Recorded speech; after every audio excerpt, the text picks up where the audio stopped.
Hello दोस्तों, welcome back to my channel study with social Sona. आज का सेशन है समावेशी शिक्षा। जो पिछले परीक्षाओं में पूछे गए थे वो सारे प्रश्न वस्तुनिष्ठ प्रश्न इकट्ठे किए हैं। तो सब वीडियो शुरू करने से पहले सेशन को लाइक कर दो, शेयर कर दो, सब्सक्राइब कर दो। आगे बढ़ते हैं। आज का पहला क्वेश्चन है, कौन विशिष्ट बालक नहीं होते हैं? तो बता, इनमें से ये जो चार ऑप्शन दिए हैं, कौन इनमें से विशिष्ट बालक नहीं होते? देखो, प्रतिभाशाली बालक विशिष्ट बालक में गिने जाते हैं, मंद बुद्धि वाले भी विशिष्ट बालक में गिने जाते हैं, और दृष्टि दोष वाले भी विशिष्ट बालक में गिने जाते हैं। तो कौन से नहीं होते हैं?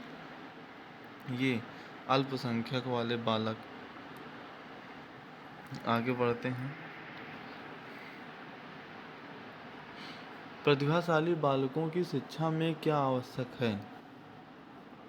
प्रतिभाशाली बालकों में तीव्र गति से अध्ययन भी आवश्यक है, संपुट कार्यक्रम भी आवश्यक है, व्यक्तिगत ध्यान भी आवश्यक है। मतलब ये सभी आवश्यक हैं, उपर्युक्त सभी।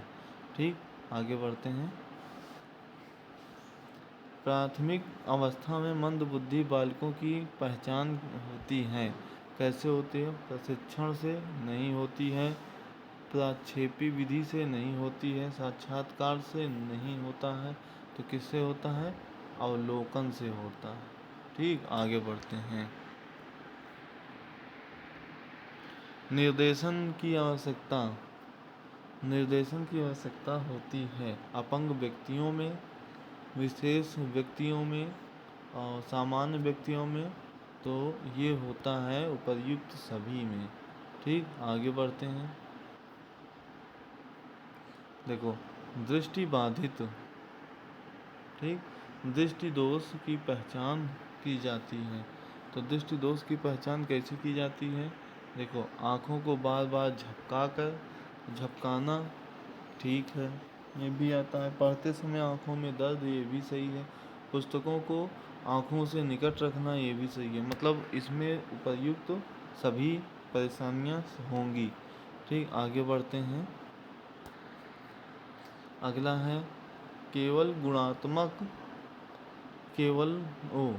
प्रश्न है, विशिष्टता का संप्रव्य होता है। विशिष्टता का संप्रव्य कैसे होता है? केवल गुणात्मक, हाँ होता है, नहीं होता, हाँ केवल गुणात्मक होता है, केवल मात्रात्मक होता है, ये दोनों से होता है। मतलब उपर्युक्त ये गुणात्मक व मात्रात्मक दोनों, बोथ ए एंड बी दोनों। ठीक, आगे बढ़ते हैं। कौन शिक्षा के क्षेत्र में विशिष्ट बालकों का वर्ग नहीं है? शिक्षा के क्षेत्र में विशिष्ट बालकों का वर्ग नहीं है, कौन नहीं है? तो इसमें नहीं, ये बौद्धिक दृष्टि से विशिष्ट बालक ये है, शारीरिक दृष्टि से विशिष्ट बालक ये भी है, और शैक्षिक दृष्टि से विशिष्ट बालक ये भी है। तो कौन सा नहीं है? जातिगत दृष्टि से विशिष्ट बालक ये नहीं है। ठीक, आगे बढ़ते हैं। तो इसमें है, ब्रेल विधि संबंधित है, किससे संबंधित है? तो ब्रेल विधि संबंधित है भैया दृष्टि दोष वाले बालकों से। ठीक है, आगे बढ़ते हैं। भारतीय पुनर्वास परिषद अधिनियम कब पारित हुआ था? तो भारतीय पुनर्वास अधिनियम 1992 में पारित हुआ था। ठीक, आगे बढ़ते हैं। विशिष्ट बालकों की शिक्षा के लिए चलाए जाते हैं।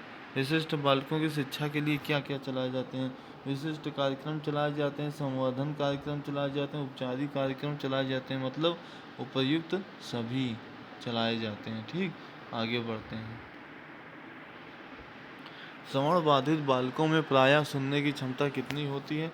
तो श्रवण बाधित बालकों में सुनने की क्षमता 60 डेसिबल से अधिक होती है। आगे बढ़ते हैं। विशिष्ट शिक्षा के अंतर्गत कौन आता है? तो विशिष्ट शिक्षा के अंतर्गत ये विकलांग आते हैं, रोगग्रस्त भी आते, अक्षमता वाले भी आते हैं। मतलब उपर्युक्त सभी। सही दृष्टि कहलाती है 6/6। ठीक, सही दृष्टि वाले 6/6 में आते हैं। आगे बढ़ते हैं। शैक्षिक समावेशन से तात्पर्य है। तो शैक्षिक समावेशन से क्या तात्पर्य? शैक्षिक समावेशन का मतलब होता है सभी बच्चों को शिक्षा प्रक्रिया से जोड़ना। ठीक है, आगे बढ़ते हैं। भाटिया बैटरी में कुल कितने उप परीक्षण हैं? तो भाटिया बैटरी में 5 उप परीक्षण हैं। आगे बढ़ते हैं। अति लघुत्तरी वाला सेशन बाद में करवाएंगे, पहले बहुविकल्पी वाला हो जाए। इससे पहले वीडियो को लाइक करो, शेयर करो, सब्सक्राइब कर दो। इतना देर हो गया, अभी तक किसी ने लाइक शेयर सब्सक्राइब नहीं किया।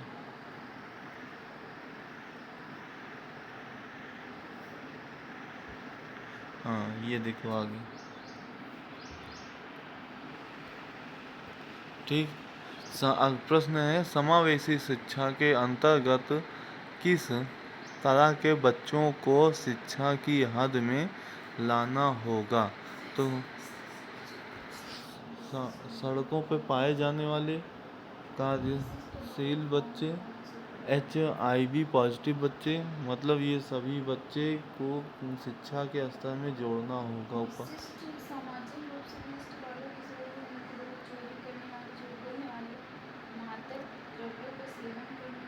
ठीक, पुनर्वास प्रशिक्षण एवं शोध राष्ट्रीय संस्थान कहाँ है? तो ये कहाँ पे है? ये हमारे उड़ीसा में है। इसमें संशोधन नहीं हुआ। देखो, भारतीय पुनर्वास परिषद की स्थापना की गई थी। भारतीय पुनर्वास परिषद की स्थापना 1993 में की गई थी। आगे बढ़ते हैं, समय कम है। वीडियो को लाइक करो, शेयर करो, जल्दी जल्दी। अस्थिबाधिता के कारण क्या क्या हैं? अस्थिबाधिता के कारण क्या क्या हैं बताइए। तो जन्म से होता है, दुर्घटना से भी होता है, बीमारी से भी होता है, मतलब उपर्युक्त सभी। ऑप्शन डी सही होगा। दृष्टिहीन बालक ज्ञान प्राप्त करते हैं, कैसे करते हैं? स्पर्श करके करते हैं और श्रवण करके करते हैं। मतलब आपका ऑप्शन सही होगा, both A and B, option C सही होगा। ठीक, आगे बढ़ते हैं। वंचित होना बाल्य जीवन की उद्दीपक दशाओं को न्यूनता है। यह परिभाषा किसने दी थी? तो यह परिभाषा हमारे गार्डनर ने दी थी। गार्डन। दृष्टिबाधिता का मुख्य कारण है। देखो, दृष्टिबाधिता का मुख्य कारण है वातावरण भी कारण है, ठीक, और वंशानुक्रम भी कारण है। मतलब दोनों उपर्युक्त, दोनों, बोथ ए एंड बी। ठीक, आगे बढ़ते हैं। साइकोगैलोनिक स्किन रेजिस्टेंस ऑडियोमीटर का प्रयोग किया जाता है। तो ऑडियोमीटर का प्रयोग कान वाले ऑप्शन में किया जाता है, कान वाले में भी किया जाता है, अस्थिबाधित वाले में भी किया जाता है, दृष्टिबाधित में भी किया जाता है। मतलब ये सभी सही होगा, उपर्युक्त डी सभी। ठीक, आगे बढ़ते हैं। वीडियो को शेयर करो जल्दी जल्दी। टर्मन के अनुसार प्रतिभाशाली बालक की बुद्धि लब्धि कितनी होती है? तो प्रतिभाशाली बालक की बुद्धि लब्धि 140 से अधिक होती है। किसी किसी की 220 तक भी पहुंच जाती है और ज़्यादा भी हो जाती है। अल्फ्रेड बीने ने बुद्धि परीक्षण बनाया था। तो अल्फ्रेड बीने ने सबसे पहले 1905 में किया था। आगे बढ़ते हैं। किसी बालक के अपराधी बनने का कारण क्या होता है? देखो, उनका वातावरण भी होता है और उनका वंशानुक्रम भी होता है। मतलब सही क्या होगा? बोथ ए एंड बी, ये वाला सी वाला सही होगा। आगे बढ़ते हैं। समावेशी बालक समूह बनाते हैं, किस तरह का समूह बनाते हैं? समावेशी बालक हमेशा समूह ये वाला समूह बनाते हैं। समांगी समूह नहीं बनाते, असमांगी समूह भी नहीं बनाते, मतलब वो विषमांगी समूह बनाते हैं। ठीक। लुई ब्रेल का जन्म हुआ था। लुई ब्रेल का जन्म कब हुआ था? तो 1809 ईस्वी में लुई ब्रेल का जन्म हुआ था। हाँ, ब्रेल लिपि पर कितने बिंदु होते हैं? ब्रेल लिपि पर 10 बिंदु नहीं होते, 7 बिंदु नहीं होते, 6 बिंदु होते हैं। ब्रेल लिपि पर 6 बिंदु होते हैं। आगे बढ़ते हैं। अति लघुत्तरी का सेशन बाद में होगा, पहले वस्तुनिष्ठ का होगा। ठीक, तब तक वीडियो को लाइक करो, शेयर करो, सब्सक्राइब करो। दृष्टिबाधितों के लिए राष्ट्रीय शिक्षा संस्थान स्थित है। तो दृष्टिबाधितों के लिए राष्ट्रीय शिक्षा संस्थान हमारे देहरादून में स्थित है। ठीक, आगे बढ़ते हैं, समय कम है ना इसलिए। सामान्य बालक किस बुद्धि लब्धि में आते हैं? तो सामान्य बालक 90 से 100 या 110 के बीच में आते हैं। ठीक, आगे बढ़ते हैं। विशिष्ट आवश्यकता वाले बच्चों में सम्मिलित नहीं है। क्या सम्मिलित नहीं होता? विशिष्ट बालकों में सामान्य बालक सम्मिलित नहीं होते। Option A. ब्रेल लिपि का विकास किसने किया था?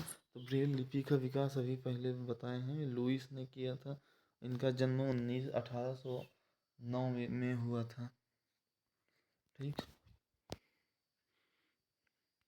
भाषा कौशलों के विकास हेतु उपकरण हैं। तो भाषा कौशलों के विकास हेतु कौन कौन से उपकरण हैं? कंप्यूटर है, दृष्टि, श्रव्य दृश्य सामग्री है, और भाषा प्रयोगशाला भी है।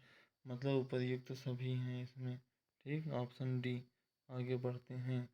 भारतीय देखो भारतीय पुनर्वास परिषद की स्थापना कब हुई थी? तो ये 1993 में हुई थी। आगे बढ़ते हैं। ब्रेल लिपि उपकरण उपयोग आती है, किस लिए आती है? दृष्टि दोष बालकों के लिए आती है ना। ये पहला वाला सही है, इसमें दृष्टि दोष बालकों के लिए आती है। ठीक, आगे बढ़ते हैं। अस्थिबाधितों हेतु आरक्षण का प्रावधान है। अस्थिबाधितों के लिए कितने कितने परसेंट आरक्षण का प्रावधान है? 4% आरक्षण का प्रावधान है। ठीक। अस्थिबाधित हेतु संस्थान स्थित है, कहाँ पे है?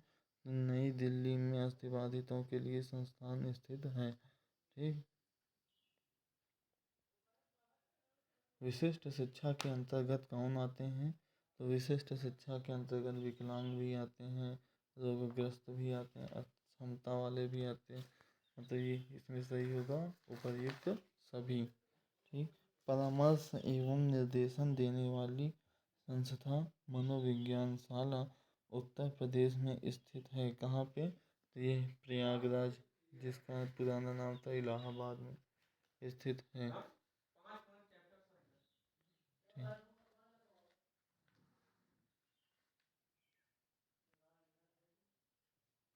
अगला प्रश्न है, निर्देशन एवं परामर्श द्वारा बताया जा सकता है।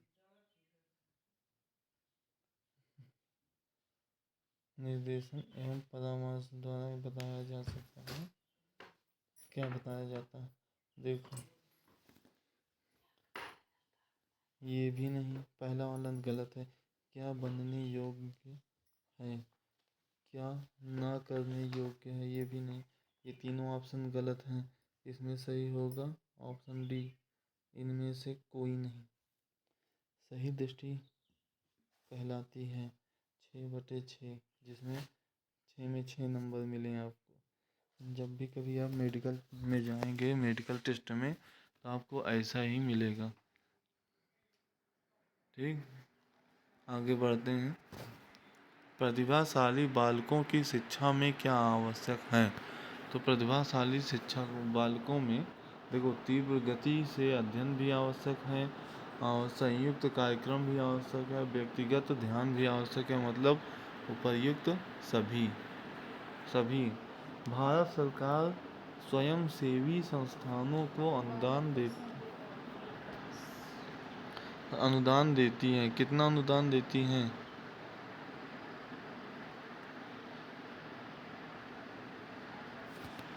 तो भारत सरकार स्वयंसेवी संस्थानों को अनुदान देती है। ठीक, आगे बढ़ते हैं। समस्यात्मक बालक हैं। कौन कौन से समस्यात्मक बालक हैं? झूठ बोलने वाले, ये भी समस्या है। चोरी करने भी, ये भी समस्या है। माता पिता का कहना ना मानना भी समस्या है। मतलब उपर्युक्त सभी। आगे बढ़ते हैं। तो आज का ये वस्तुनिष्ठ प्रश्न का सेशन इतना ही है। तब तक वीडियो को लाइक करिए, शेयर करिए, सब्सक्राइब करिए। मिलते हैं अति लघु उत्तरी के सेशन में। जय हिंद, जय भारत, वंदे मातरम, जय श्री राम।